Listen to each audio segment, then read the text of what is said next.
തമിഴ്നാട് മാർത്താണ്ഡം മേൽപ്പാലത്തിൽ KSRTC bus അപകടത്തിൽപ്പെട്ടു. 35 പേർക്ക് പരുക്ക്. കന്യാകുമാരിയിലേക്ക് പോവുകയായിരുന്ന തമിഴ്നാട് ട്രാൻസ്പോർട്ട് ബസ്സുമായി കൂട്ടിയിടിച്ചാണ് അപകടം. ഇരു ബസ്സുകളുടെയും ഡ്രൈവർമാർക്ക് ഗുരുതരമായ പരുക്കുണ്ട്. AV ജയശങ്കർ ചേരുന്നുണ്ട് തിരുവനന്തപുരത്തു നിന്ന് വിവരങ്ങളുമായി. ജയശങ്കർ, കൂടുതൽ വിവരങ്ങൾ ലഭിക്കുന്നുണ്ടോ? എന്താണ് അപകടത്തിന് കാരണമായത്? ഈ കൂടുതൽ ഗുരുതരമായി പരുക്കേറ്റവരെ കുറിച്ചുള്ള, ഡ്രൈവർമാരെ കുറിച്ചുള്ള, മറ്റ് യാത്രക്കാരെ കുറിച്ചുള്ള കൂടുതൽ വിവരങ്ങൾ ഇപ്പോൾ ലഭിക്കുന്നുണ്ടോ?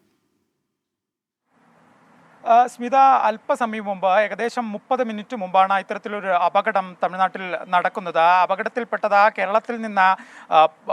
കേരളത്തിലേക്ക് വരികയായിരുന്ന KSRTC ബസ്സും കേരളത്തിൽ നിന്ന് തമിഴ്നാട്ടിലേക്ക് പോവുകയായിരുന്ന തമിഴ്നാട് RTCയുടെ ബസ്സുമാണ് അപകടത്തിൽ കുട്ടിയിടിക്കുന്നത്. ഈ അപകടത്തിനുള്ള കാരണം എന്താണെന്ന് ഇതുവരെ വ്യക്തമായിട്ടില്ല. വണ്ടികൾ അമിത വേഗത്തിലാണോ എന്നുൾപ്പെടെയുള്ള വിഷയങ്ങൾ പോലീസ് പരിശോധിക്കുന്നുണ്ട്. നാട്ടുകാരും ഫയർഫോഴ്സും എത്തിയാണ് വാഹനം പൊളിച്ചാണ് ആളുകളെ പുറത്തെടുത്തത്. 35ഓളം പേർക്ക് നിലവിൽ പരിക്കുണ്ട്. ഇതിൽ ഏറ്റവും ഗുരുതര പരിക്കുള്ളത് ഇരു ബസ്സുകളുടെയും ഡ്രൈവർമാർക്കാണ്. ഈ ഡ്രൈവർമാരെ ആശാരിപ്പള്ളം മെഡിക്കൽ കോളേജിൽ, നാഗർകോവിലിലെ ആശാരിപ്പള്ളം മെഡിക്കൽ കോളേജിലേക്ക് മാറ്റിയിട്ടുണ്ട്.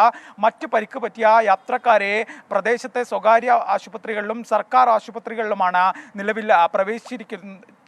ഇവരുടെ നില ഗുരുതരമല്ല എന്നാണ് നമുക്ക് നിലവിൽ ലഭ്യമാകുന്ന വിവരം. എന്തായാലും വലിയൊരു അപകടമാണ് സംഭവിച്ചിരിക്കുന്നത്. എത്രത്തോളം ഇതിൻ്റെ വ്യാപ്തി ഉണ്ട് എന്നുള്ള കാര്യം വരും മണിക്കൂറുകളിൽ മാത്രമാണ് ലഭ്യമാവുക. അല്പസമയം മുമ്പായിരുന്നു ഇത്തരത്തിലൊരു അപകടം.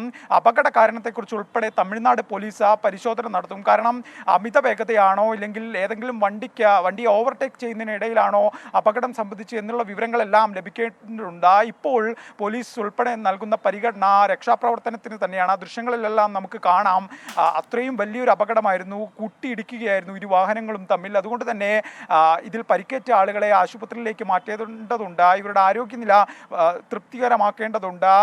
അത്തരം പ്രവർത്തനങ്ങളാണ് നിലവിൽ പോലീസ് ഉൾപ്പെടെ കേന്ദ്രീകരിച്ചിരിക്കുന്നത്. അതിനുശേഷം ആയിരിക്കും അപകട കാരണത്തെക്കുറിച്ചുള്ള ഒരു അന്വേഷണത്തിലേക്ക് തമിഴ്നാട് പോലീസ് കടക്കുക. എന്തായാലും വലിയൊരു അപകടമാണ്. KSRTC ബസ്സിൻ്റെയും ഒപ്പം തമിഴ്നാട് RTCയുടെ ബസ്സിൻ്റെയും ഡ്രൈവർമാരുടെ പരിക്ക് ഗുരുതരമാണ്. ഇവരുടെ എന്തു തരം പരിക്കാണെന്ന് ഉൾപ്പെടെയുള്ള വിവരങ്ങൾ നമുക്ക് ഇനി ലഭിക്കേണ്ടത്. പക്ഷേ ഇരു ഡ്രൈവർമാരുടെയും നില ഗുരുതരമാണെന്നാണ് ഈ നിമിഷം നമുക്ക് ലഭ്യമാകുന്ന വിവരം. ശരി, തമിഴ്നാട് മാർത്താണ്ഡം മേൽപ്പാലത്തിലാണ് അപകടമുണ്ടായത്. KSRTC ബസ്സാണ് അപകടത്തിൽപ്പെട്ടത്. 35 പേർക്ക് എന്നാണ് ഇപ്പോൾ ലഭിക്കുന്ന വിവരം. കന്യാകുമാരിയിലേക്ക് പോവുകയായിരുന്ന തമിഴ്നാട് ട്രാൻസ്പോർട്ട് ബസ്സുമായി കൂട്ടിയിടിച്ചാണ് ഈ അപകടമുണ്ടായത്. ഇരു ബസ്സുകളുടെയും ഡ്രൈവർമാർക്ക് ഗുരുതരമായ പരുക്കേറ്റിട്ടുണ്ട്.